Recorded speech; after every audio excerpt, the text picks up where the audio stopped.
Well, good evening, and thank you for being here with us for another episode of Advancing the Cause. We've had a busy week from last Wednesday to now. It has been quite busy. And I want to say to your viewers, you need to keep in tune with what's happening. On our highlights for this evening, let me share quickly with you before I say um, happy birthday and so on. Let me share quickly with your highlights for this evening.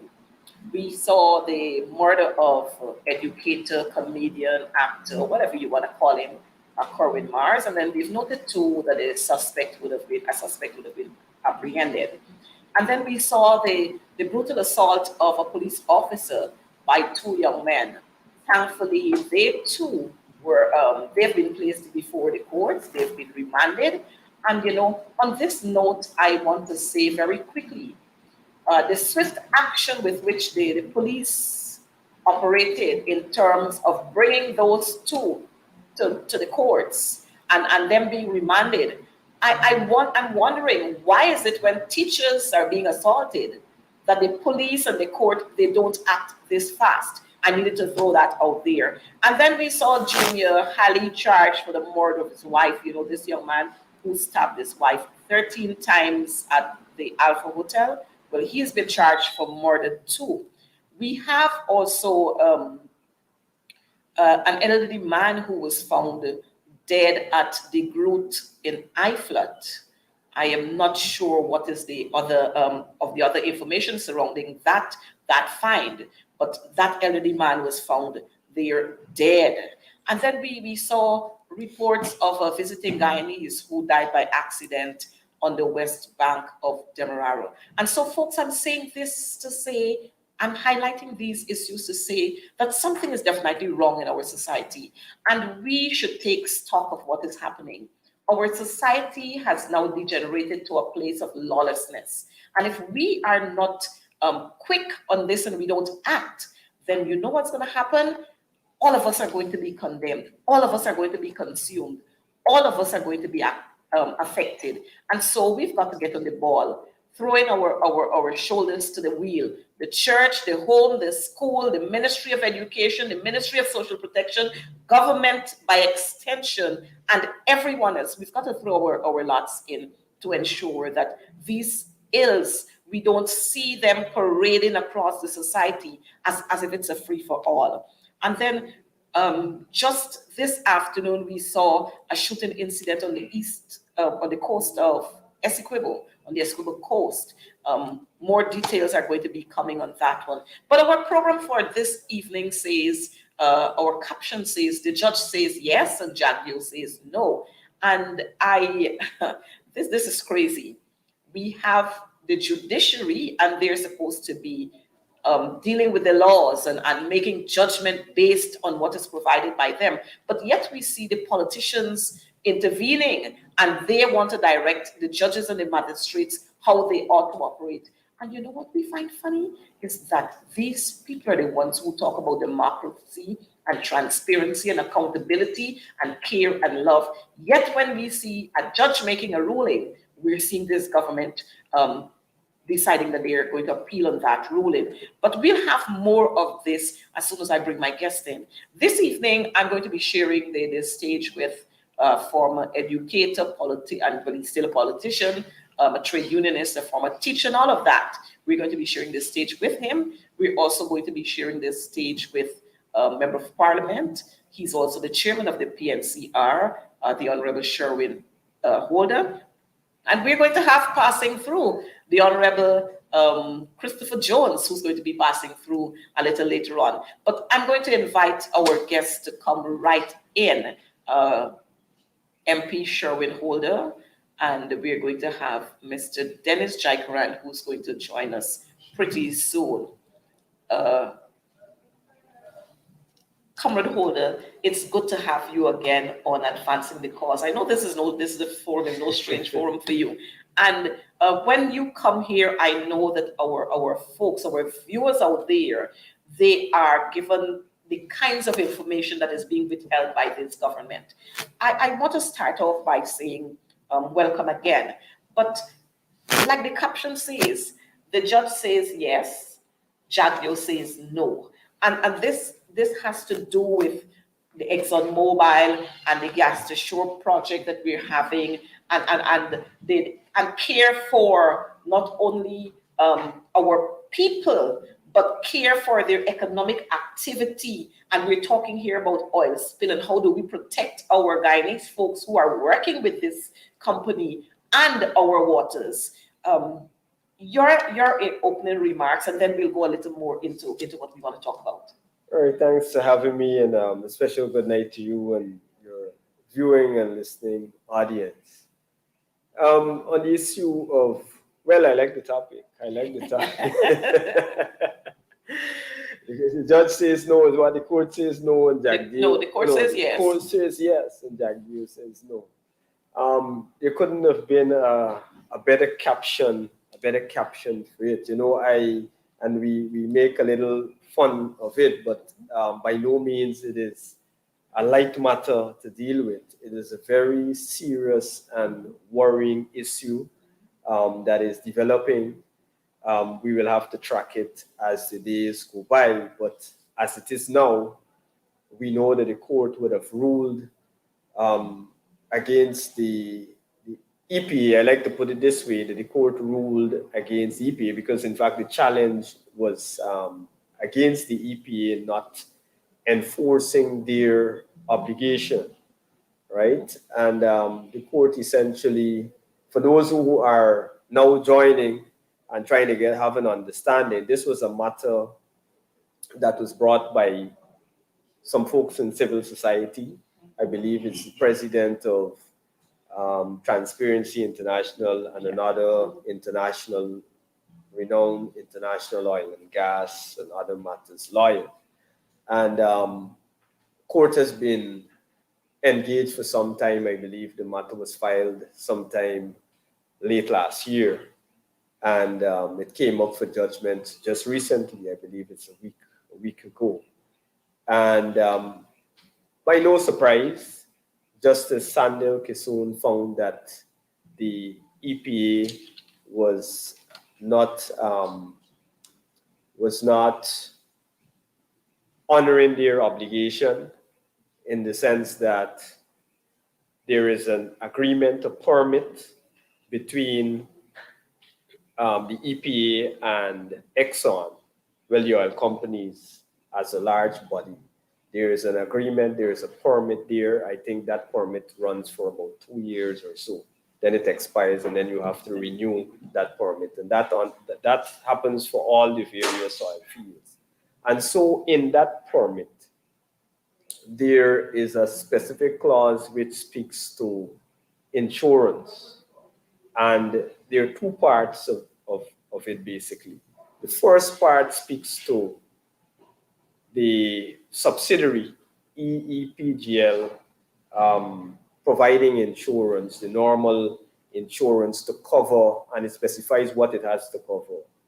In case of any oil spill, the cleanup activities, restoring the environment, dealing with liabilities. There are about 12 islands there. I believe some study would have shown that there are about 12 islands there that can possibly be affected. Depending on the magnitude of the oil spill. Excuse me. And so that part of it covers that, the liabilities and all the other claims there to clean up the environment and to cap the well and that kind of thing. Any damages, third party issues to deal with it. So that first part deals with that. And the second part deals with parent company guarantee.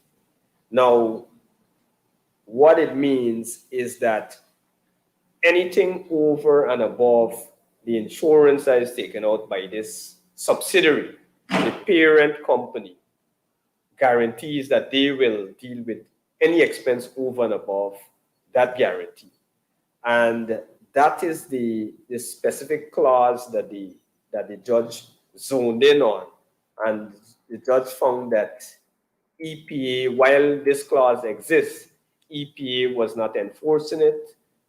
There is nothing to show that, there's no legal document to show that Exxon the parent company would have signed on to this to say, well, look, hey, we will take care of this in case of anything over and above the insured sum. So that is where the court basically, that is how the judge ruled. Of course, the judgment was the judge was very, he went in depth into laying out, a number of things there. And I guess as we go on, we can discuss it a little bit more.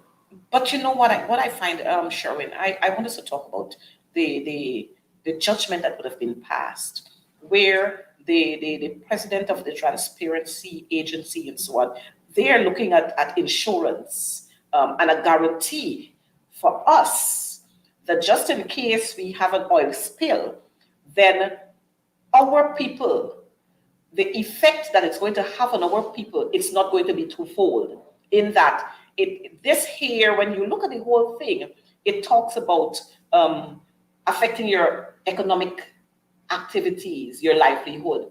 And so the judge here is in his mind, he is saying, our people have got to be protected. And so he's saying that the oil company must, while they are going to be liable for whatever it is, there must also be a guarantee coming from the parent company saying, we are going to pay whatever. But we are seeing here a turnaround from the government, where we would have expected, or any sensible person would expect, and let me bring it a little more home. There's a mother and a father in a home, and you have your children. And so you have a baby that is creeping, and you ensure that you put all the bars. You have a stairway, you put the bars there, so that even if baby creeps there, baby wouldn't fall over. So you put up those bars there. Daddy would come, and it could be a bar that is movable. You can pull up and you can put down. And so we put that kind of security there for our baby. Now, if a stranger comes into your home and attempts to move that, then you are there to say, no. This is there to protect baby because baby is creeping now. But here we are seeing that the PPPC are leaving its people for the bus to run over them, or for the bus to run over us. Rather than, like old people would say, picking up for your people, they're picking up fire rage for Exxon. I don't know how you see this. I found it very, very interesting because Exxon, the parent company, who has to stand this guarantee, it's in the permit there, and due to the court ruling as well, the court now mandating that it has to be done within a specific period of time, or else they will suspend those permits. I found it very, very amazing that they are not the ones that are challenging this. They are not the ones that are challenging this. Instead, you have Barra Jagdeo and the PPP government, who is directing the EPA that they must challenge this ruling. It is, how do I put it? It is as if they're committing treason against the people. It is a total betrayal of the people of this country. And when you look at the reasons given by Barra Jagdeo, they're very frivolous. I've listened to it over and over, even as I traveled to Parliament. I would have listened to it over and over to get a different understanding, to see if there is any substance whatsoever to what he's saying. And I found nothing. The first reason he gave, and viewers can go back to that press conference. The first reason he gave, he said that the court is trying to tell the EPA how to do their job, trying to embarrass them. They have to be embarrassed. They must be told. They must be told they have an obligation to the people of this country. They're placed there. That's a statutory body. They have a statute. Look, there is an obligation there that is very, very explicit, extremely explicit, and it says that there must be a parent company guarantee. Persons should have been stripped from their jobs because of this ruling. Well, I was coming to this because I wanted to ask the question for our viewers.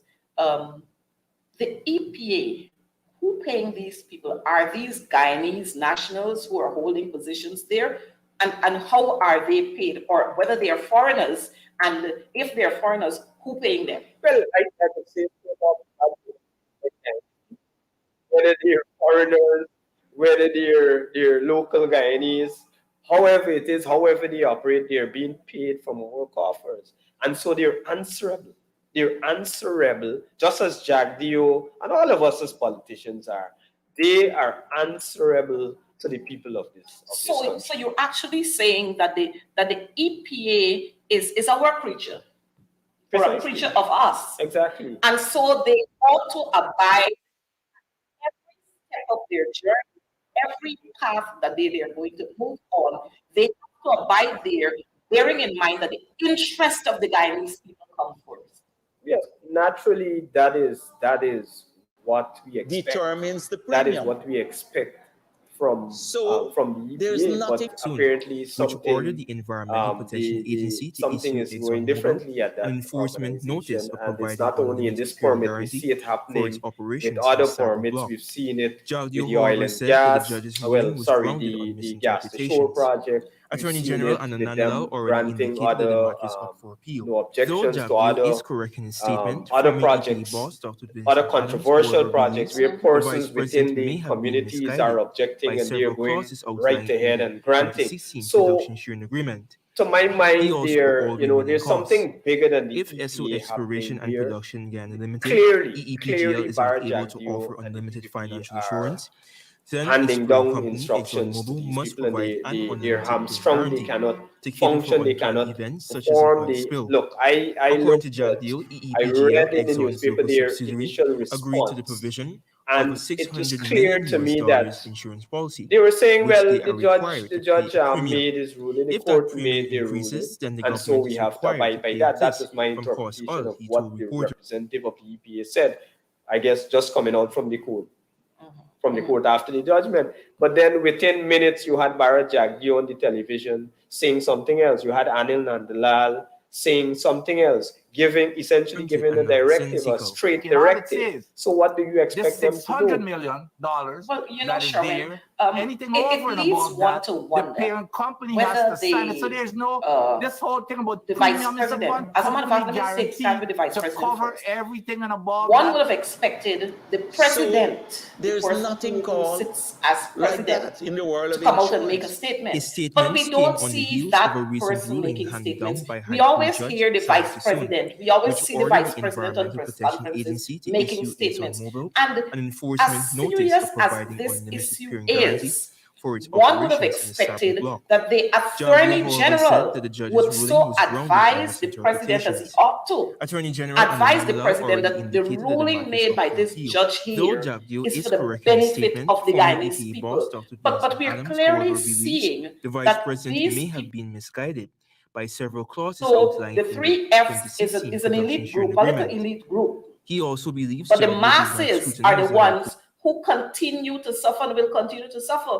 because the masses they don't have monies to send their children overseas. So that if we have an oil spill here, the three F, friends, favorites, and families, they can send their children off. But the masses will have to stay here, contaminated water, can't get fish, can't get rich supply of fish, because fishes are going to be dead. Fishes will swim their way out.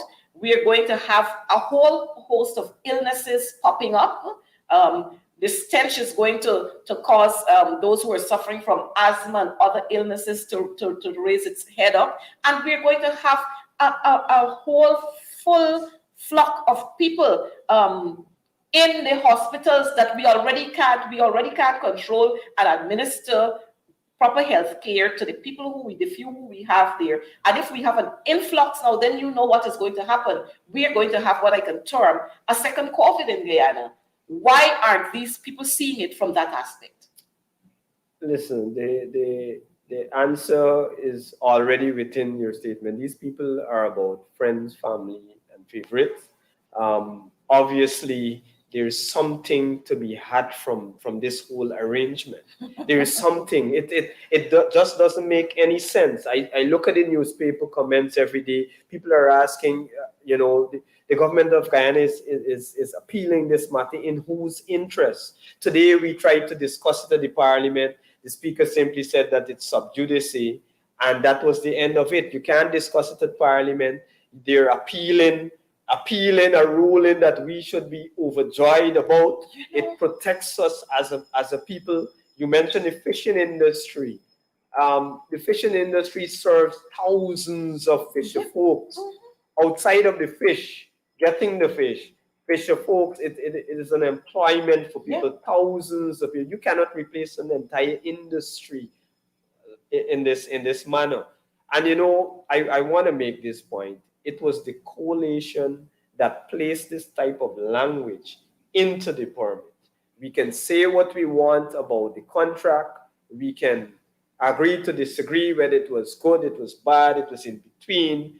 But I'm saying to you, and I'm saying to the public, that the coalition recognized the importance of protecting our people.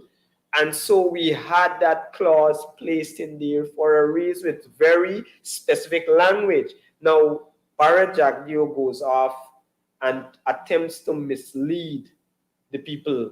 As usual. As usual. He starts to discuss. He says, well, here, this is how he does it. And he's a master at this. He says, well, you know, there is a $600 million insurance already. Yes, that is true. What can that cover?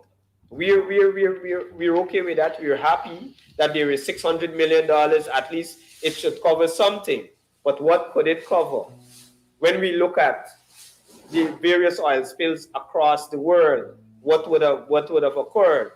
Right? So there's a specific reason why we have the parent company guarantee. Now he goes on to say, we've just concluded, you know, they just happened to conclude this arrangement of $2 billion, getting the parent company to agree that there will be a further $2 billion coverage, just when the judge was making this pronouncement, you know, conveniently for them. And so apparently they didn't get to put it to the judge. I don't know what is the reason. But there is this $2 billion.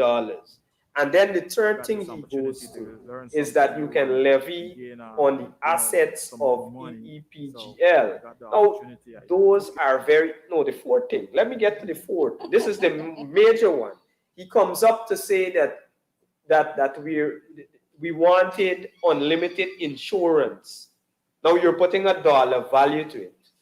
Let me explain this last one first. You're putting a dollar value to it, and that is not what the clause is saying. It's saying parent company guarantee. It's just a piece of paper to say, here, I will stand the guarantee of anything over and above the insured sum. Just as you have a car, you take out insurance, the insurance company covers anything over and above a certain amount. If it's 75,000 or so, you cover under that, and then over that, they cover everything. If you gotta get a new car or whatever it is, they do it for you. Simply as that. He tries to tell the public that we will have to pay a higher premium because we are paying the premium now from Cost Oil. That's $600 million insurance. We are paying the premium. It's coming out from Cost Oil, so essentially we are paying it. So now if you go to this unlimited insurance, the premium will go higher. He even says, no, what is unlimited insurance? Never heard of that within. Of course you haven't, because that is not what we are saying. So he's very, very misleading there. There isn't a dollar value to this thing. It's just a guarantee. The next part with levying on the company is a new company that was set up. He's trying to hoodwink the people again. They set up this oil company that does these kind of things, and you can't blame them. These are business people. But you've got to look out for your interest. They came here without any assets. They're now building assets from Cost Oil. My understanding from the contract and the arrangement is that when this is over, those assets are ours. They don't take it away. So you can levy on assets that are already ours. So you're levying on yourself? Or levy on yourself. You know, this guy, we've got to be very, very careful when we listen to Barajagdio. You know, I'm hoping that our viewers are paying keen attention to what is happening here. Because when you get the impression that there is some under the table deal that Jaglio and maybe Anil and a few others are having with this company. And that is why they're so uptight about the order that the judge will have made, that ruling that the judge made. Now, everything, it's like you rent a house. If the people do an extension, when they rent your house, they put on some little thing there, they concrete the yard, they put tile there on the concrete, wherever they concrete there, they put tiling on it, they put an outside bathroom or something. When they are leaving, that is yours. They can't take that with them. So if something were to happen, you can't say to them, well, I can collect the bathroom, or I can collect this, or I can collect the tiling on the yard or wherever. It is already there, it is yours. So Bharat Jaglio has a way of swinging things around and spinning it. He's very good at that. If you remember, Jaglio was the man who condemned the contract when that contract was signed by the coalition. Jaglio was the man who said when they get into office, they're going to revisit and change. Now Jaglio is singing a different story. And so I'm hoping that our viewers, you are following this man closely. And let me bring it down a little more simple. This is the man who continued to lie to this nation. You remember when Bharat Jaglio told us that he was married, and then later on we found out that he was not married? So if that man can go that far, then you just understand what else he can do now, because he's having some extra money. And Jaglio, we have seen it, it's all about money and more money. And he doesn't care who suffers in the long run. Determines the premium. Precisely. I was reading a little article there just now in the explanation like that he in the gave world of for, insurance. His statements came on the heels of a Apparently they've recent already ruling put through handed these down by High papers. Court Judge And Sani basically, Kasoon, which ordered his the Lieutenant Environmental Hussein Protection Anin Agency Andalal to apparently issue was a saying that, tornado well, they're and interested enforcement in notice of finance providing right now, unlimited money, pure getting guarantee money from for its Exxon. That is operations their in the Sabu interest. block. That is what they said to the Jaglio, however, reporter. said that the So you judge's can ruling was understand where grounded on this whole thing misinterpretations. is going. Attorney General Anandalal already They have indicated that the matter is withdrawn. up for appeal. They Though have Jaglio withdrawn is correct in his last year statement, former about EPA boss 600 Dr. million Vincent Adams, however, US dollars believes the vice from the president may NRF. have been misguided. This year, they would have withdrawn about 400 million already, and they're set to withdraw about 1 billion, over $1 billion US this year. They basically, in the account, they're supposed to be having about $1.4 billion. They basically want to clean that NRF account. And what exactly they're doing with this money, only God knows. Because the people certainly are not benefiting from it. People are constantly complaining about the cost of living. The quality of life is not improving. Health, education, I know we will touch a little on those here, certainly is not improving. So what exactly they're doing? The only thing you're seeing is a bit of infrastructure here, a bit of infrastructure there, and it is not well put together in a way that will benefit or maximize the benefit of the Guyanese people. These infrastructure projects are very easy for the government to be able to, for example, get a bribe or some kind of under the table deal. So this is the way that they intend to go. So all they can see right now is money. They don't care about the environment. They don't care about the fisher folks. They don't care if, listen, let me put this thing into context. That I'll circle back to that $2 billion. You had an oil spill in the Gulf of Mexico just a few years back. You know what it costs to clean up and to restore the environment and to deal with the liabilities? About $150 billion. BP had to pay about close to $70 billion. BP alone had to pay close to $70 billion. And the total cost come up to about $150 billion. So when they come to try to hoodwink you that, oh, we got $2 billion and you can levy on your own assets and all these things, it's hogwash. They're trying to hoodwink people. So then you're saying that if we were, God forbid, if we were to have an oil spill, whatever monies are paid there by the parent company, as long as it go over that, then the Guyanese people will have to foot that bill, whatever it is. based on the appeal that Jackie and them they're trying to push. And there's more I know to the this judge's disaster ruling you is can't clear, see. and based on what they're Scientists trying to have discovered push now, another they're massive trying to say, underwater well, oil look, plume. whatever 22 miles happens, from the broken Exxon wellhead, will pay moving half, northeast and then toward we will Mobile pay. Bay, Exxon will pay a quarter, and we will 1,300 pay the feet other below three the quarters. surface. That More doesn't. tests In essence, will what That they're is establish saying. how where big it it really will is. have to go But because the total somebody spill has is so to much pay. worse than Somebody has to BP pay the let bill. on. You just don't create an oil At a spill congressional today hearing and into leave the it like disaster, that. a You Louisiana know, congressman and life had to goes leave on. the room Somebody in has to tears. pay. Didn't Look, perform it or they didn't I know want how to to go to perform it. another It's been stipulation obvious within the since contract, within the spill permit that, cam and within the uh, judge's went ruling A that people are 30,000 not focusing horsepower on. engine. It says that It's you have pumping to get a heavy grade mud and A drilling fluids a mile insurance down from into a the grade broken A well. The company. goal? That Push down the also surging did oil, not occur. cement the wellhead, That also, fill the remember well. On the Clico? left, Can the you fishing well remember before certain the the kill people of began. this On the country right, the remember well today. Clico? That The is flow why much in lighter these in color. types of An publish indication, these BP billion says, dollars the kind mud of mix deals, is these working. And the multi-million, most mammoth oil multi-US spill million in American dollar history is contracts. about to become the most Have mammoth insurance from grade A companies because when anything goes under, you have to have company with a kind of track record and the assets that could deal with that. Not company just on paper saying that, well, this is what we have, and then next thing you know, when the liability claim comes in, they can't deal with it. Like Clico go under and people just lose what they have to lose. Everything. Venezuela can levy on us. You know, imagine the implication of border issues. Venezuela, Trinidad, Suriname, Barbados, Grenada, all those little islands that are around there. Think about a more dangerous issue that at the border level. We have a border, a territorial controversy, to put it into correct place. Territorial controversy with Venezuela, a much more powerful country than us in terms of their military might, etc.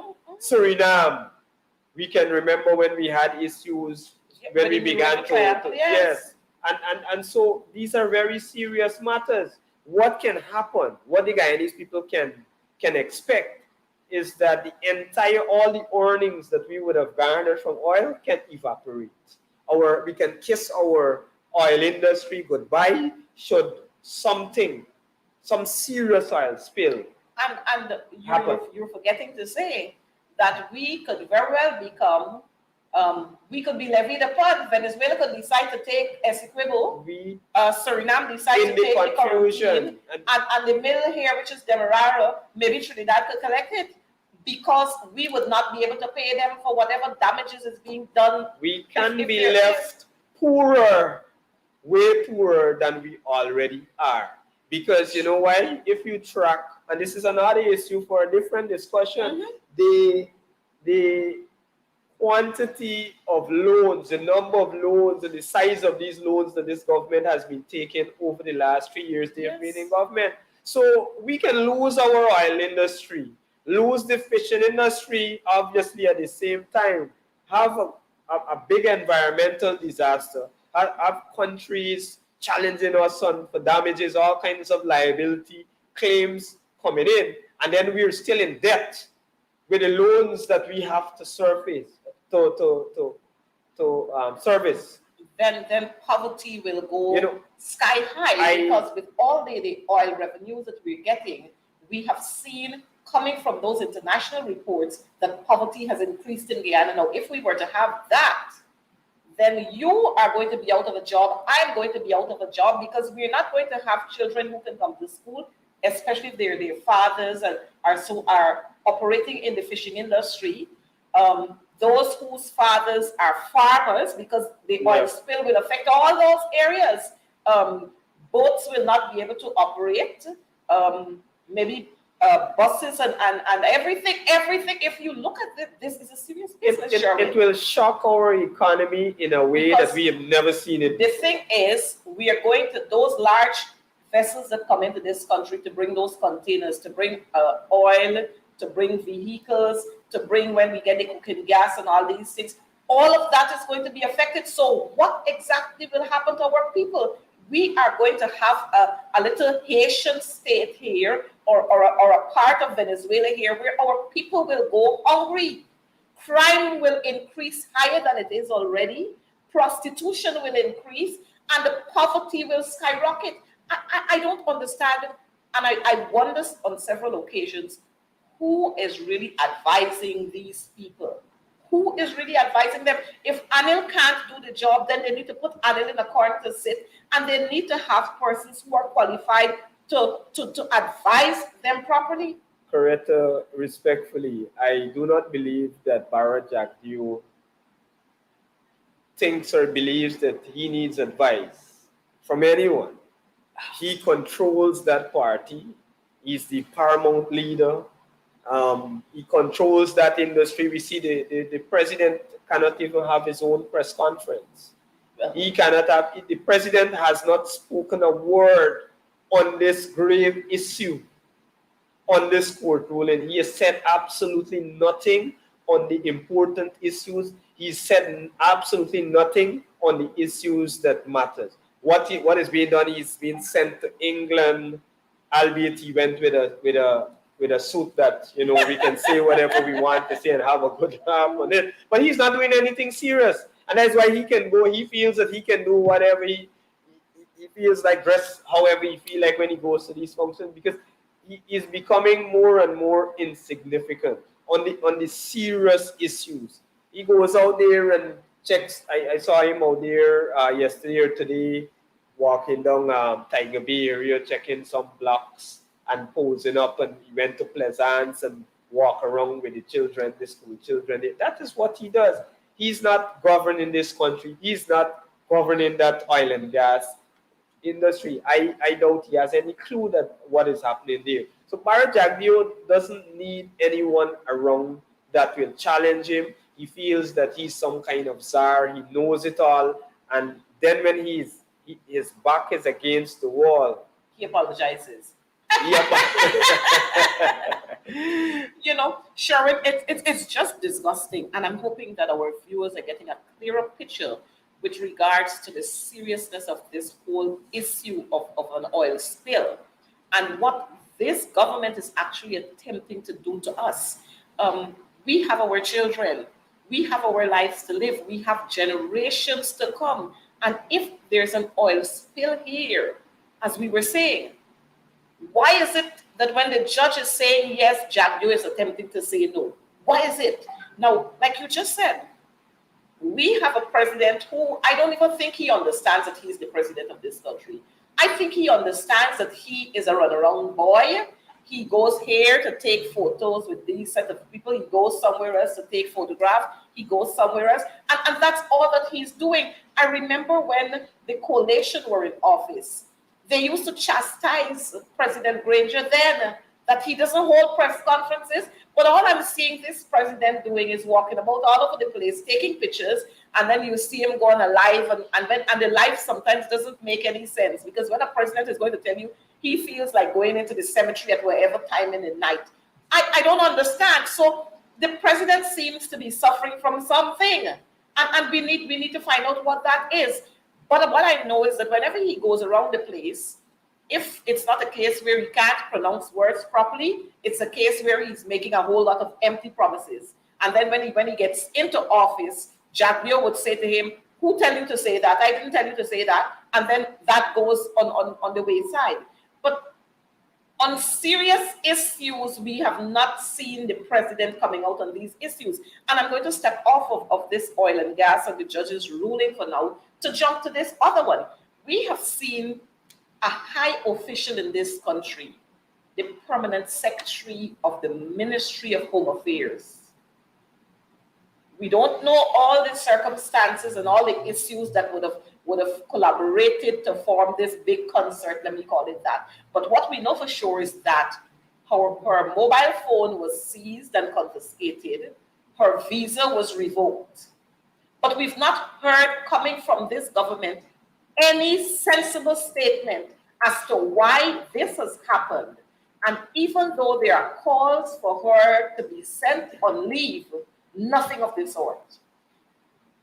You know, Coretta, again, the PPP never cease to amaze people of this country and amaze us. You know, every week, every other week is some kind of embarrassing situation for them, especially in the area of foreign foreign service and foreign relations. Over the last 3 years, they've had numerous embarrassments. Taiwan issue, you name them, a number of issues that embarrass them. But so before you go on, then it means we should start calling for the resignation of the Minister of Foreign Affairs and International Trade, because he doesn't have a clue as to what is happening. We would have to call for the resignation of 3 ministers, as far as I know. You have Utah there, you have what's his name, Robert Prasad. Well, he's an advisor. When you look at the portfolio, maybe he is more powerful than the minister. That's another story. But coming back to the point, the PS issue, immediately what should have occurred, the law, you're innocent until proven guilty in a court of law. But as a normal practice, what would happen? Any decent government, any government that believes in transparency and and genuinely coming clean with the public, would have sent May Thomas on leave while they investigate. Any government that is worth their salt. Exactly, would come out with a proper statement that makes sense. Irfan came out saying that this was routine, a routine check.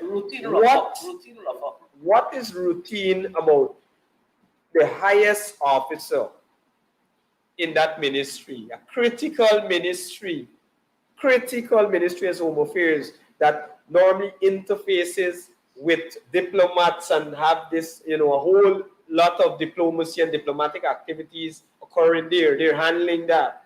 And the chief officer under the minister. Yes, just after the minister. Just after the minister. In our own right, can be a minister herself. Yes. Travels to the US in transit, only in transit in the US, is arrested. We're told that she was handcuffed, arrested, interrogated, had her phone seized, had her visa revoked 2 days later. And I'm told that the authorities would have approached the court in anticipation of her coming. So they knew exactly what they were doing. This just don't happen just like that. And you have silence coming from the government. I could understand the silence on the US part. They have their interest to protect, and they know, I understand that. But their silence also says that something is there. It says that something is there. May came out with a statement to say that there's some kind of misunderstanding. It presents more questions than answers. And this is a norm, I must say. This is a norm for the PPP. So the president might be right in saying this is routine, because this is routine for the PPP. Recall you had Commissioner of Police Henry Green, high official again, being his visa revoked. You had current ministers here, point man, government point man. You had I believe Gadraj, who had the issue with the phantom and that kind of thing. I believe also Rohi, I'm not sure, but I know Rohi had some trouble. Utah had issues himself. Yeah. So it is a norm. It is a norm. It cannot be explained except that we would believe that there is some kind of illegality or something there that is not in keeping with good governance that will cause the US and other countries to carry out these kinds of acts against the PPP. But you know what? I am wondering. But like you said, this is what they're accustomed to. The PPP. I remember when we just came into Parliament, the PPP were saying.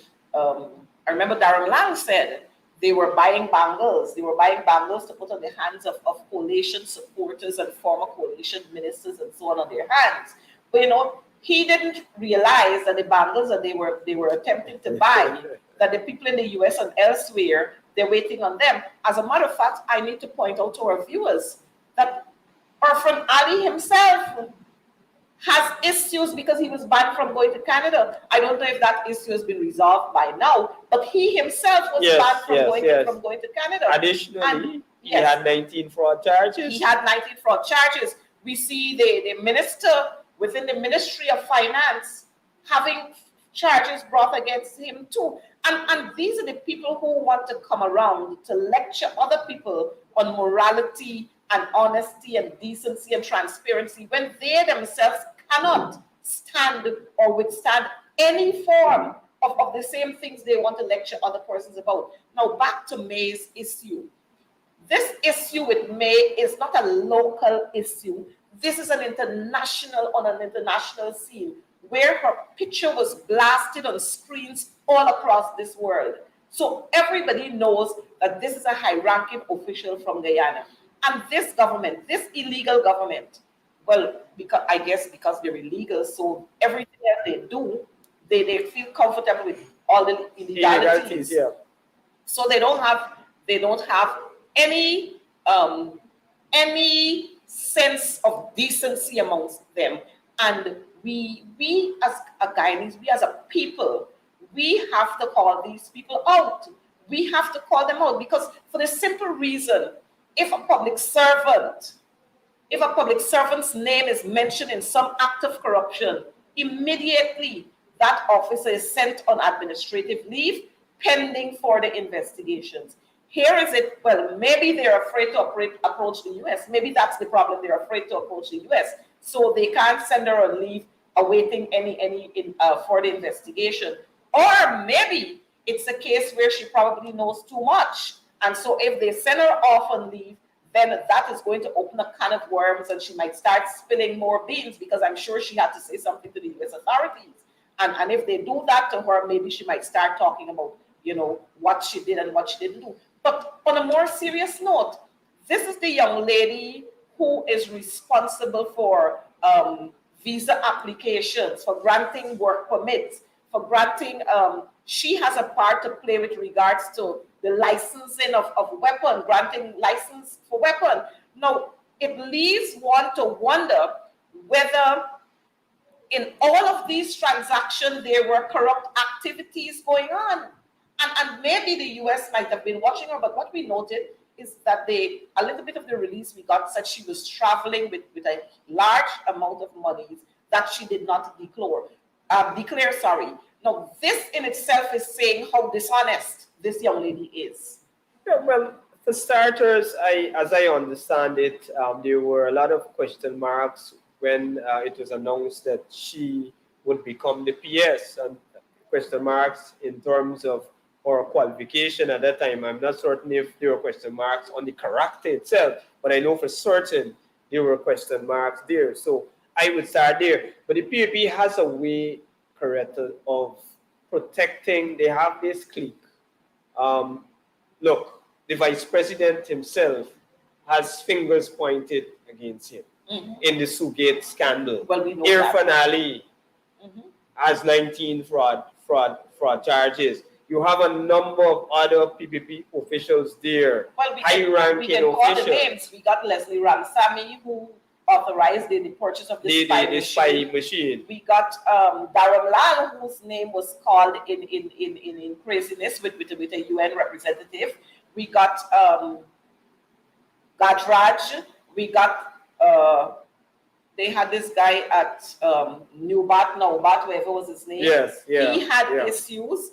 He was here as the gunman, the gunslinger. Then he went to Brazil as ambassador and he got caught up there. We got Charan Das, just recently, Charan Das. So they seem to have some kind of magnet that attracts all of these people who got skeletons in their closet. Something about them, But let's bring our other guest in, Comrade Dennis Jaikaran, and we're going to talk a little more on some of these issues. Comrade Jaikaran, it's good to have you here. Welcome to another episode of Advancing the Cause.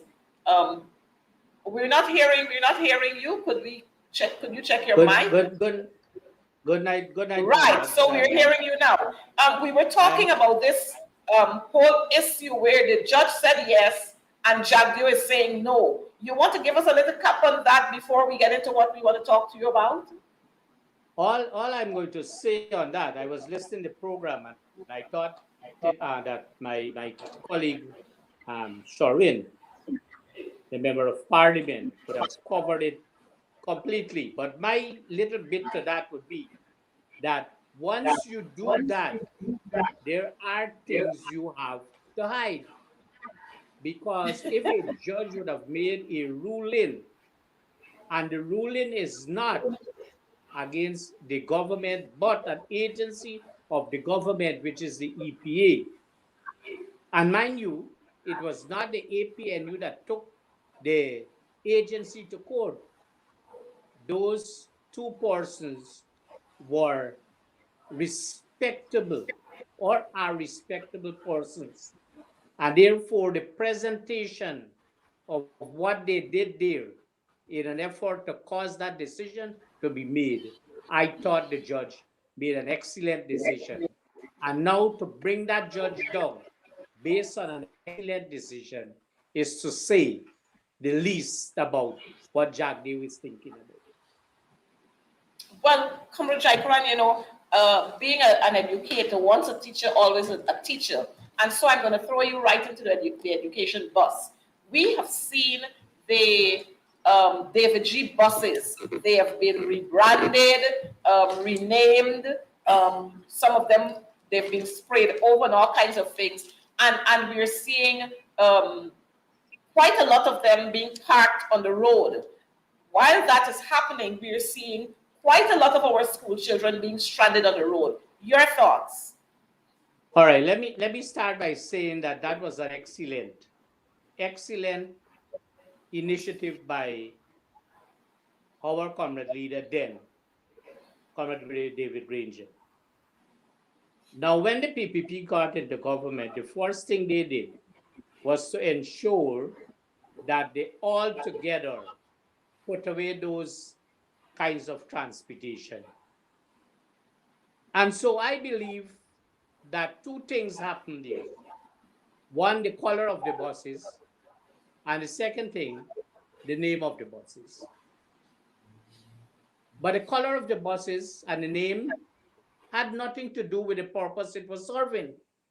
The purpose would have been to ensure that the children that were disenfranchised under 23 years of the PPP were now given an opportunity to be transported to school. And this is what happened then. The statistics would show that during that period of providing breakfast, boats, buses, and what have you, that there was an increase in the attendance at school. If you go around and you ask people in different communities, they would give you the clear indication that there is a decline in attendance at school. Where I live, I see during the day, children who are going to school during our time in government, they are not going to school now because of the high level of transportation and because of no transportation being available. But to add to that, at the level of the, I happen to be the regional executive officer of this region also.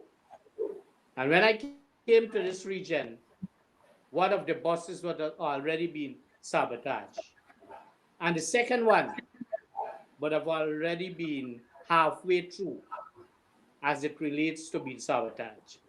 And therefore, there were mechanisms to allow then some people put in place to cause these things to happen.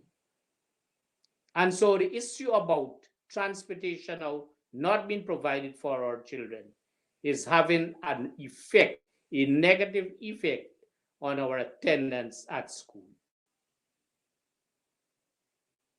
I'm hearing the Minister of Education talking about first, everything is a first time for her. Every single thing is a first time for this girl.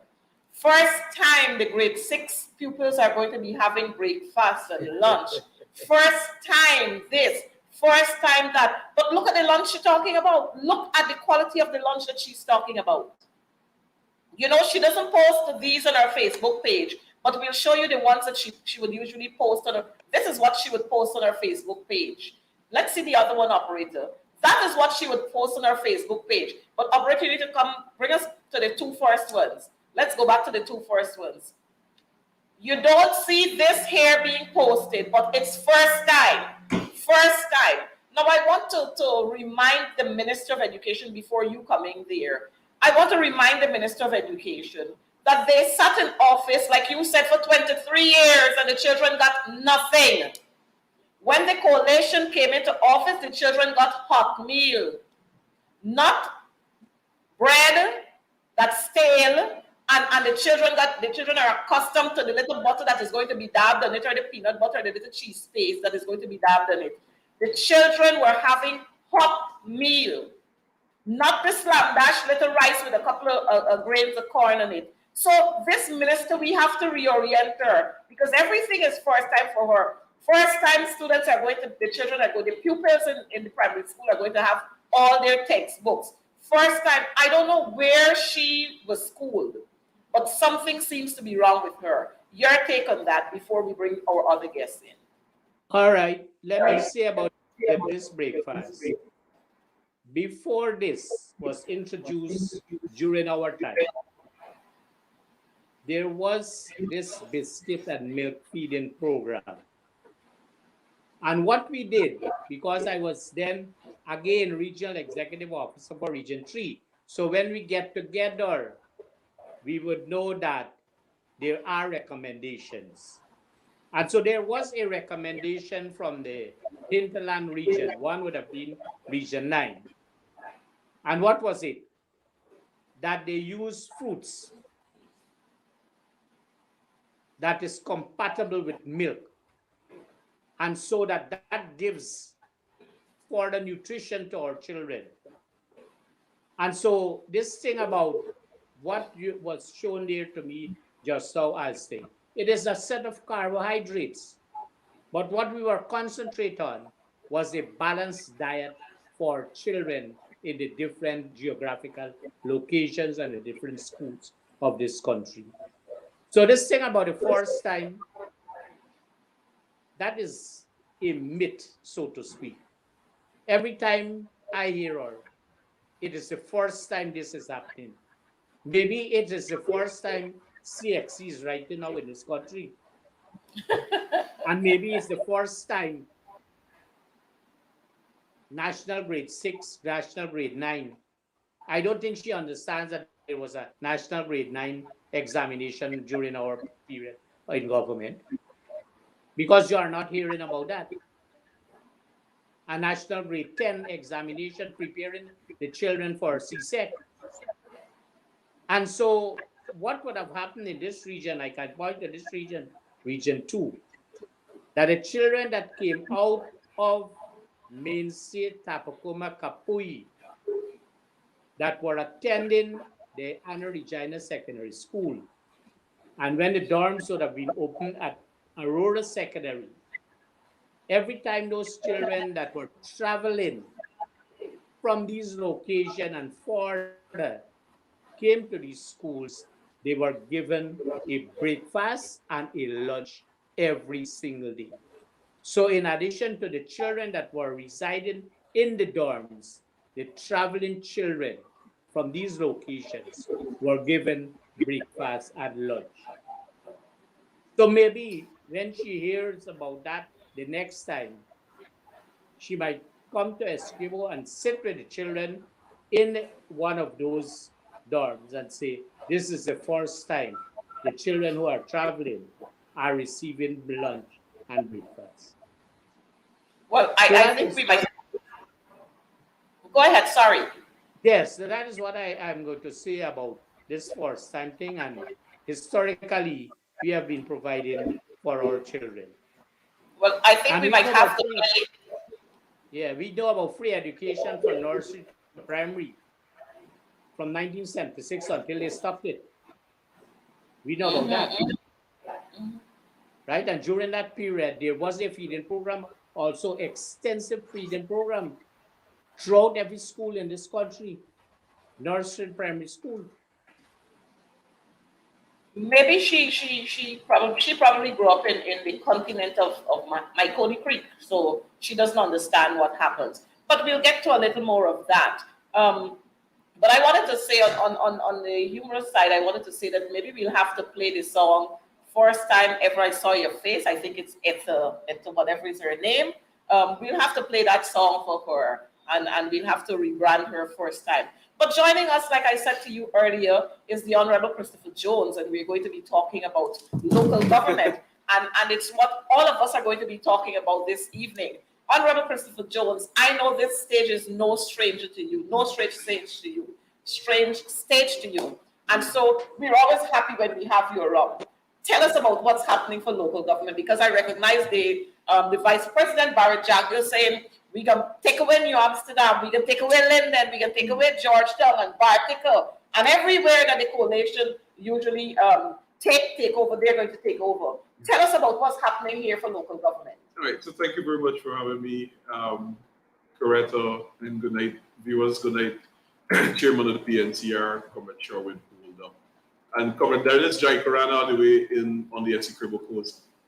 Just quickly, because I know we're pressed for time. So as it relates to local government elections, as you know, the APNU is contesting the local government elections and so forth. But particularly, as you mentioned, in terms of the main municipalities, New Amsterdam, Linden, Bartica, Georgetown, Madia, just to name a few. And I was sharing just earlier this afternoon with one of my colleagues as it relates to the focus and the attention on Georgetown, New Amsterdam, and Linden by the People's Progressive Party Civic. And I want to first remind your viewers of one, the People's Progressive Party Civic never loved local government elections. The People's Progressive Party Civic was in power for 23 years. There was a local government election that was had in 1984. They never held another election. It was the APNU and then the APNU AFC along with the WP and several other small political parties that held weekly protests outside of the office of the president every Tuesday, led by David Granger. And under the APNU AFC government, it was under that administration, in 5 years, we held 2 successive local government elections. And that alone is testimony to the fact that when we say that the People's Progressive Party Civic doesn't like local democracy and giving local democracy and empowering people in the community to make decisions for themselves, they don't like it. So there is a clear objective in these local government elections. It is no secret now that Guyana is an oil-producing country. It is no secret that many pontiffs across the world has identified Guyana as the next Dubai of South America. It is no secret that a capital city or a town in any major region becomes a place of commerce, becomes a place of economic viability. I said to some of the persons who attended the APNU campaign launch for Georgetown last Tuesday, that when you look around Georgetown in particular, with the road infrastructure that is going up, like for example, there's a massive road going through Pontrench Dam, there is the rehabilitation of the Vicinjan Road, you have the Mandela Back Road extension with the roundabout where the Jumbie Bird is, that will lead you all the way to Eccles and so forth. And I said to people that simply this, because of what I mentioned before about Georgetown and Guyana being the new Dubai, there is more for real estate. And as I said to the folks in Albaistown, Pontrench, east and west from Veld, north and south Georgetown, those at Durban, Backland, Meadowbrook, Tocqueville, just to name a few, is that your property value has now quadrupled. So if at one time your house in any of those areas that I've mentioned, and it's not limited to those areas that I've mentioned, including Albaistown and Tiger Bay and so forth, if at one time your property value was $8 million, your property now in Georgetown, in this new Dubai, is valued at about $13 million. The People's Progressive Party Civic recognizes this. As you note, there was always a call to increase rates and taxes in the city. It was the APNU administration of the PNC councillors that ensures that they keep a steady flow of those taxes. The People's Progressive Party Civic wants the municipality. And once they get a hold of the municipality, there are hundreds, if not thousands, of properties currently in Georgetown that are in arrears of rates and taxes. And you know, by law, the municipality has the right to sell those properties. And you haven't heard in recent years, any property in Georgetown being sold by the municipality. The People's Progressive Party's intention and objective is to win Georgetown, to gain control of the municipality. And all of those properties that have not paid their rates and taxes, the PPP has their developers who will foreclose and purchase those properties. I said to the folks in our Albystone in Pontrench that road that is being built there, or those major road construction that you see happening around here, it is not for you. No. It is part of a plan that the People's Progressive Party Civic has, that when those roads are done, they will move in those areas and offer people $10 million, $12 million for the property. And the people not realizing, as a result of Guyana being dubbed the new Dubai, Guyana is now an oil producing country. Property values in this country has quadrupled, especially those in the towns. And they will purchase those properties. And when you get the impression that they purchase your building for a little $8 or $10 million, because they want to build a little house and everything, when you pass back there 3-4 months after, you will see a 4 or 5 story apartment complex that has been built in that space. And that is the intention of the PPP. And as I said to people, those people who would have grabbed a red t-shirt at $10,000 and a box of cocoa rice, who now claim that they are candidates to the PPP, they don't realize what they're doing to you. And if you, in those respective areas, make the mistake of putting your vote to those individuals who are now wearing those red t-shirts, is that essentially you're setting up yourself to lose what you currently own. If you go around the city, people will tell you that what they used to pay for rent, $35,000 and $40,000. Now apartment spaces, people pay up to $120,000. Wow. There are people who are here to work in the oil industry. Because of the unavailability of apartments and places to rent within Georgetown, they have now moved as far as Diamond, in which they're paying for properties in the value of about $280,000 to $450,000 per month. But really and truly, the need is to get in Georgetown. And that is what the PPP recognized.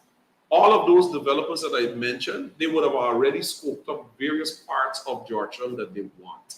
And they will buy those properties. And these very residents right now in Georgetown will find themselves being tenants in the capital city of Georgetown that they once owned the property for. They will get squeezed out. That is the ultimate objective. So Chief, Honorable Chief, we're getting, again, we're coming back to just what we were talking about with the judge saying yes and Jandio saying no, where we're seeing that there is this ulterior motive with the PPP coming there, wanting to own Georgetown, wanting to own Linden, and you notice the areas that they want to own, not necessarily because they are coalition strong, support based, but because of what they offer in terms of revenues coming in another 2-3 years. That's right. And all they're about is self and the 3 F's. Yes. And they don't have the interest of the Guyanese people at heart. Now, let us look at what the salary is of, let me use a teacher. A regular teacher, temporary qualified master or mistress, TQM, their salary is somewhere around $85,000 to $90,000 per month. Now, with the rates you were telling us there for rental, you tell me how that teacher is going to survive when even her salary can't meet the rent. How is she going to survive, especially if she's a single parent or he's a single parent? And so this, I'm hoping that our viewers are going to understand clearly why we should not allow the PPP to ever win any one of these areas. Madia, for example, Linden, we know Linden is the gateway to the interior. We should not allow them. And you know, it is disgusting when we see the way the PPP, well, of course, they have no respect for anybody. So giving you a $5,000 and a box of food, that's the kind of disrespect that they're meeting out to Guyanese. And I'm hoping that our viewers are seeing that, and that our older folks or the elderly or the senior folks whatever we want to call them, that they are going to inspire the younger ones and remind them that it was the same PDP who formed the phantom squads that killed their uncles and some of them their fathers and their brothers and their nephews and so on. It is the same PDP who took away squatting lands from you, lands that they claim to be squatting lands. And some of those very lands are the lands that they're now going to be proposing for sale. You notice? And we cannot forget what they did to the people in Mocha. We shouldn't forget that. Let's talk a little more about local government and its preparation. I noticed that we would have had nominations day.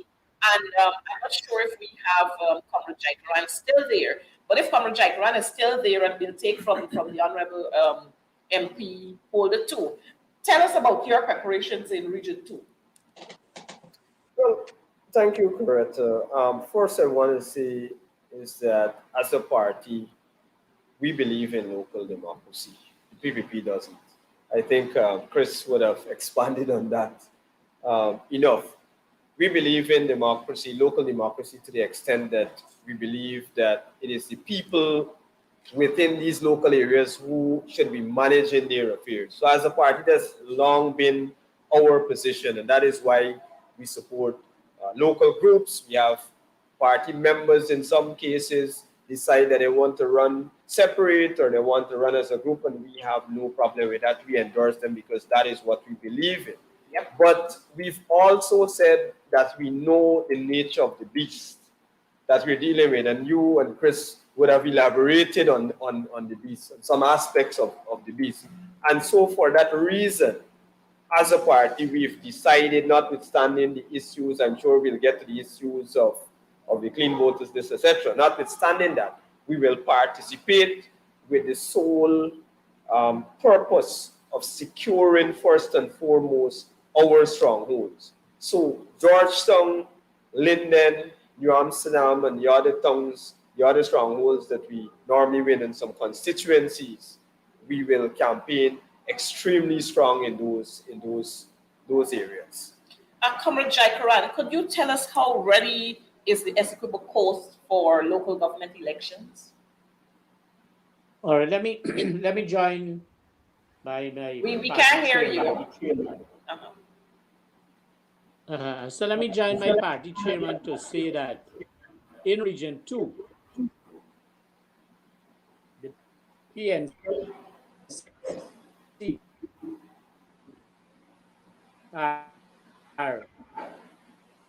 is strong in its organization, our campaign for the local government election. We are not about this big show. We are not about the big show. We are about strategizing in different ways and in different forms. And that is within us. And we know what we have to do. Each area, each candidate, whether they are constituency candidate or whether they are PR candidates, they have already been briefed. Every community would have been briefed. And so this big thing about affordability in terms of having mass meetings and rallies and what have you, while we would have that, our focus and our strategies are different. We don't want to throw that out into the public because you have the copycats that are going to take what we have and run with it, because we have to strategize differently. Use the old system, use the new system, and integrate them and be able to deal with the issue. There are very many issues. We don't have to go out there and tell people. People are telling us. The member of parliament, Chairman Holder, would tell you every time we go into a community that they would tell you what are the issues. What are the issues? And when we were doing the list, people came to us to say that they are willing to be on the list, notwithstanding the fact that they have to have the approval of the particular geographical area, whether the NDC or township. They wanted to be on the list because of the things that are being done by the PPP in this region. And the people who are coming out to support, and our list, the persons who supported the list, very many of them are members of the PPP. Why they have done that? Because they want to show from that stage, that level, their dissatisfaction in the way this government is governing this country. Well, I know that we would have had nominations day, and we had some issues with regards to names being on list, and those names after verification would have been done, and prudent work, I should say, by the coalition supporters or the PNC supporters and PNC scrutineers. We found out that lots and lots of names were there that were not supposed to be there. And here again, we're seeing a repeat of 2020, where the dead, their names are on the list, their signing list. Those who are out of the country, their names are there, they're signing there too. We have seen the blind signing, people who can't write signing. We've also seen one signature for a whole list of people. Have to experience that on the Essequibo Coast. I'm not sure which of the two of you will take that. All right, I'll take a go at it. First, I want to say that we are very much prepared. We are contesting in every local authority area. We're on the ballot. You have this question of whether we're contesting or not, and Jack D going off to say these things. But what I would say, we're on the ballot and we're contesting. Traditionally, the region votes in a particular way, but we are contesting. We have our strong areas. And in our stronghold, the message is very clear. I've walked the grounds there, and the people are saying that they are with us. They are fully in support, and we are confident that we will do over and above based on the issues that are coming forward. As it relates to nominations, the Region 2 was no different from the other regions. A quick run of certain areas, for example, within the Dartmouth area, which is our stronghold. Jagdeo has this thing, I can see the PP's plan. They have this plan which says that we are contesting in all constituencies. Impossible. There are certain places where we don't have the kind of support, and there are certain constituencies where they don't have that support. But what they try to do is to say to the country that we're contesting in all these 600 or 700 areas. What they do when they reach this roadblock in our stronghold, and they do so ever often reach the roadblock, they place persons that have migrated first and foremost, who would have gone to other villages. I know of persons who gone to the northwest, for example. I had a quick run of the Dartmouth list and their candidate there, and there are persons who live in the northwest region, which is in another region, Region 1, persons who live in Georgetown and Timeri, all parts of the country, who are not domiciled in Dartmouth. And for local government elections, you have to be in that constituency. These are constituency elections. You have persons who have migrated out of the country. I had a girl call me. In fact, she messaged me on Facebook first to say that she works on a ship, some kind of ship, and she's left the country since October 2nd or so last year, and she has not signed the PPP list. But there her name is there. She saw it posted, and she's seen her name there. We have several names, numerous names on those lists that are persons that would have been dead or migrated. And so it is pretty much the same that would have occurred in the other areas like Region 5 and and those other areas. You had a candidate, someone listed as a candidate in Queenstown, our stronghold again, listed as a candidate, and he came to us to say that, listen, he don't want the party to feel anyway. He did not place his name on that list. I asked him simply, I said, well, you can go to GCOM and object. But he said, boy, with how things are going with this PP government, he doesn't want a clash. He's very annoyed about it, but he prefers to lie low on this one because he doesn't want a problem. There are other persons which were coerced to sign list these 10 days workers. They come to you and they tell you, you know, Skipper, I had to sign this. You know, they feel guilty about it, they feel bad about it. But I'd say to them, I said, look, we understand your plight. The cost of living is affecting everyone. It is, you know, the quality of life in Guyana is really at an all-time low, if not we have oil. And people are complaining. So they need this little money. And so it is not our place as the PNC or APNU to go and take a little bread out of a man's mouth. So let them believe that they will get this support, but on the day in question, you know where to put your X. So it's the same old story that you're seeing in Georgetown and New Amsterdam and these other places. And I leave this last one with you. Well, not last, but I leave this one with you. I got a call yesterday or day before yesterday, all the way from Mabaruma.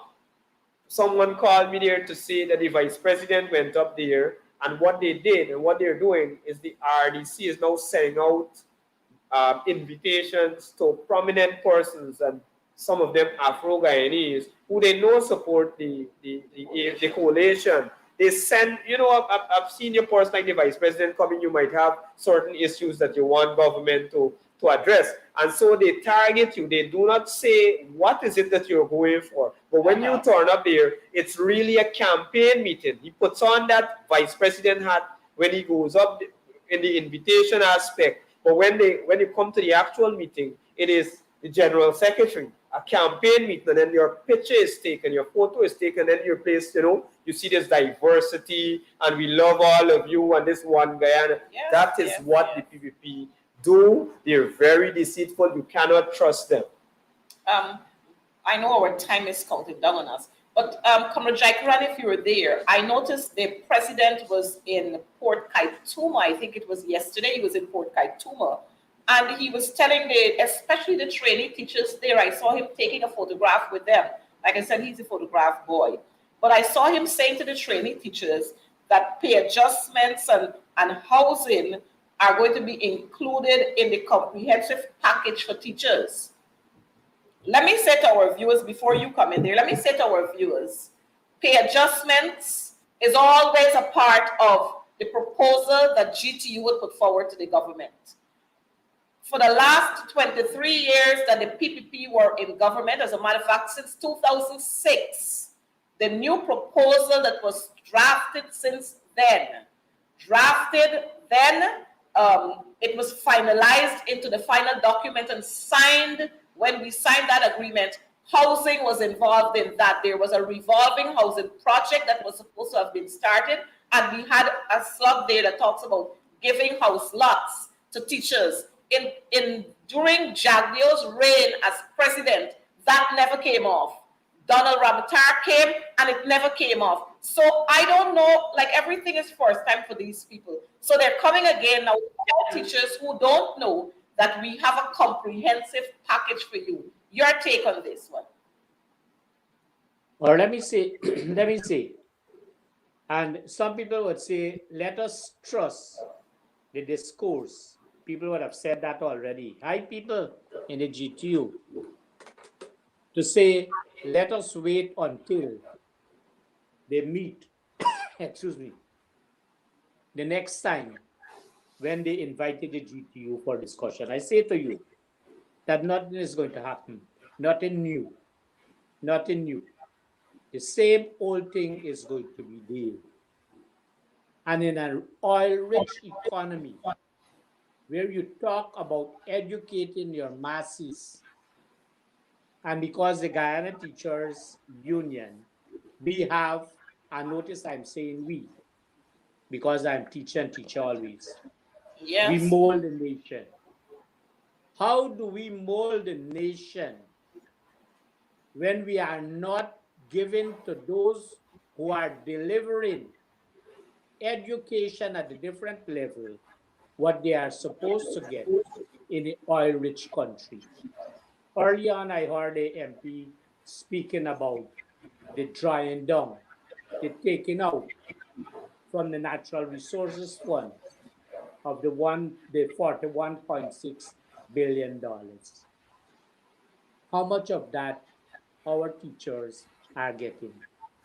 And I hope that our teachers are conscious about the way in which they are being discriminated against as it relates to salary issues and all the issues that are there. NIS, housing, transportation. And so they have to be able to recognize that this sweet talk and promises are not going to get them where they want to go. You cannot take that to any shop, any store, anywhere. It cannot improve in any way your lifestyle. And therefore, we have to fight and fight very hard at the level of the union to ensure that we get what we are supposed to get as teachers in the system. People might say the man has retired. What is he talking about? What we must get. I am saying once you are a teacher, you are always a teacher. Well, I want to thank you for that, and I hope that our teachers who are viewing this program now, they are going to understand that you don't trust these snakes, because all the snake would do is change its skin, but it's the same snake. Whether they come to smile or whatever with you, they will bite anyhow. So don't trust the snake. These talks have been, as a matter of fact, the proposal from the GTU, it has been there since 2020. Nobody listened, nobody looked at it. But in 2023, all because local government elections and so is in the air, you come in to talk nice to teachers because you want their votes again. So teachers, don't be deceived. If this government really cared about teachers, then they would have done for teachers just like what they did for other sectors of workers. But we'll talk more about that. But I just want to say to us very quickly, I want to share this very quickly with us before I take the closing remarks from the Honorable Sherwin Holder. I want to promote this barbecue. It's a barbecue coming from Miss Siobhan Green, and this is the young lady from Muka Arcadia, Caneview, Muka, whom this government mowed down her home, her business entity, break up all the bottles. Now this young lady, a single parent, she has got to fend for herself, and she's trying to do a series of events to raise some funding to get some finances to look after herself and her children and to put her back somewhat on her feet. And so Siobhan is having a barbecue on the 28th of May, and she's asking for the support of all those who are living on the East Bank. And if you live in Georgetown or if you live wherever close, she's having a barbecue on the 28th of May. And this barbecue is going to be held at Pepper Hill Place, Mocha, East Bank, Demerara. So go out there and support Miss Siobhan Green with this barbecue that she's having. Remember, this is a young lady who's been making a living for herself. The PPP mowed her down, but she's not going to stay down, and she's not going to stay there for long. MP Holder, I'll take your closing remarks before we close off. I would say first and foremost, please kindly support Siobhan's initiative. There, we understand the struggles are real, and it can't be much more real than it is for Siobhan. So please, support her, whatever activity she has. I was going to quickly say that it is by no accident that Irfan Ali came up with that initiative, which is not new. Yesterday, we know that it's local government in here, and so it's done for that reason. But I was a little shocked when I saw on Joe Biden's page yesterday, where he said on the same issue, saying essentially in different words, but the same thing. He says here, and I have it on my phone. You could go and Google it, go and check it. He said, we ask so much of our nation's teachers, early morning greetings students, late nights grading papers, and more. The impact they have is profound. It's not enough to give teachers praise. We need to give them a raise. And he goes on to make a big post, let's give our teachers a raise. You know, this is coming from the president, no less than the president of the United States of America. But we know that Irfan Ali, we know the kind of fake, you know, the kind of lack of genuine, the genuinity from Irfan Ali, from his degree, from all of them. The Men on a Mission was not an initiative that was his own. You know, so many other things. And here again, you have the President of the United States saying, making a post, a public post on that very day. And Irfan Ali goes in a matter of minutes to Port Kaituma and he uses that exact thing to say what he wants to say, to try and influence the teachers to vote for him. Folks, local government is in the air. It's the silly season, as they put it. You have to decipher these things. This is, you have to reflect on what has occurred over the last 3 years, the trajectory that we're currently on. Given you have to take into account all the monies that this government would have spent so far, would have drawn down. I don't know if they spent it, but whatever they did with it, have your lives improved. You have to consider whether you're making a livable income and all these other things that you should be experiencing at this time.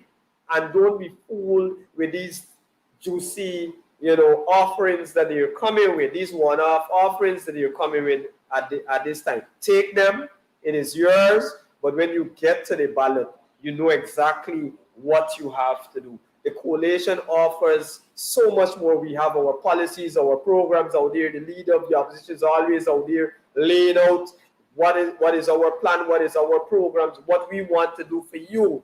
And the fundamental thing what we want to do for you is to improve your livelihood. And so with that, I would say have a great night. You know, tune in tomorrow for my program when I'll continue this kind of discourse on my own program tomorrow. Thank you, Sherwin. And viewers, I want to say to you, don't be fooled. Don't be fooled. If it could not have been done for you in 2020, in 2021, and in 2022, how is it that they're finding time to do it now for you? Remember those, all of you who still have your pink slips from the COVID grants? Remember that? The cash grant, if you still have that pink slip. Remember how many of you couldn't get the COVID grants? Remember how many of you couldn't get any assistance when your areas were flooded and you were having your farms, whether you were doing cash crops or it was dairy? Remember how many of you are still holding on to those slips and you were told if you're not the owner of the home, you can't get it? And many of you in your communities, look around. The drains are there clogged up. You get more blackouts than anything else. Water shortage, everything. More murders, more robberies, more corruption under the PPP. So these are issues that you need to take stock of so that when they come to you telling you about voting for them for local government elections, you remind them of what they did not do for you and why you are not going to go and vote for them. Local government elections means a whole lot to you and your families. So if you don't put your X's in the right places, then you are going to be doomed. And like the Honorable Christopher Jones said, with Guyana now being dubbed the new Dubai of the Caribbean and the South America, lots and lots of investors are going to come here. And these people will want to take away your homes from you because here will now become the hub of everything. So be mindful of that. But I want to end off by saying happy birthday to all those persons who would have celebrated their birthdays today and during the last couple of days. I especially want to extend warm birthday greetings to Miss Talbot of Buxton. She celebrated today her 111th birth anniversary. Congratulations to her. Congratulations to the persons who are taking care of her. And we want to extend God's richest blessings upon her. You know, today the leader of the opposition, he took time off to go there, have a little chat with her, give her a hug, and he presented tokens to her. This is what we do as a coalition family. we respect our elderly, and we show our appreciation for them. So I just wanted to say happy birthday to all of those persons, those who celebrated their wedding anniversaries and so on. Happy birthday to you. But I have to end off on a sad note. I'm sure by now you're aware that Mr. Kerwin Mars, a teacher, a comedian, and everything all in one, he was brutally murdered on Sunday evening. Folks, it is saying to us that our society is on the loose. It's lawless. And we have to grapple this. We have to grab what is happening in our society by the horns. You can't wait on the politicians. Don't wait on the PPP because they're not going to fix it for you. But to the families, the immediate family of Mr. Mars and his school family, our heartfelt condolences to you. To the teachers of South Georgetown, and by extension, the teachers across Guyana, whose lives Mr. Mars would have touched, our sincerest condolences to you, and we trust that you're going to be strengthened during this period. Folks, I'll see you again next week at this same time for more on advancing the cause. You know, time runs away when we have lots and lots to talk about. But remember, local government elections is coming up, and you need to understand how serious it is for you to go out there and vote and to encourage others to ensure they put their X's there. Put your X next to that hand that has the palm tree and the heart and everything else inside. Put your X's there, and we are going to serve you for the betterment of not only you, but your children and your communities. See you again next Wednesday. May God continue to bless you. And road users, take your time on the road. Bye-bye. I'm such